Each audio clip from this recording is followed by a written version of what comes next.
let's delve a little bit deeper into the stages of sleep and what is it important for the general population to know about the different stages of sleep. So current classification of sleep stages is stage 1, stage 2, stage 3, and REM sleep. So stage 1 is basically your stage 1 and 2 is your light sleep, and then stage 3 is your deep sleep, and stage REM is your REM sleep. So stage 1, 2, and 3 are also called non-REM sleep.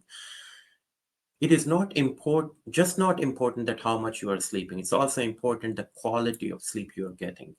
And why is it important that the understanding the classification, there are different things happening during those stages. So for example, the light sleep, your body starts to stop taking environmental cues. So you like unwinding into that sleep, into that stage where your body is relaxing.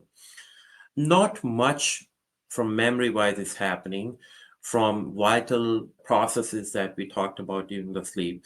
They start happening when you have that core sleep or deep sleep, which is basically we also call slow wave sleep or stage 3 sleep, where there is basically neurotoxin clearance is happening. So your glymphatic system is working at its peak during that time. So it's clearing your metabolic neurotoxins or waste products from your brain, which is important for brain to carry out its activities more efficiently.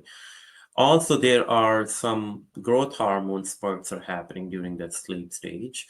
There are immune system bolstering processes are happening. There are certain processes of your memory consolidation that are happening during that sleep.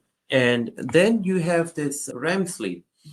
In REM sleep, basically, there are cognitive functions which are being rearranged and being fostered. And also, there is REM atonia that is happening. So, there are vivid dreams that are happening. So, certain pathological diseases, just like REM behavior disorders, are linked to abnormal REM sleep.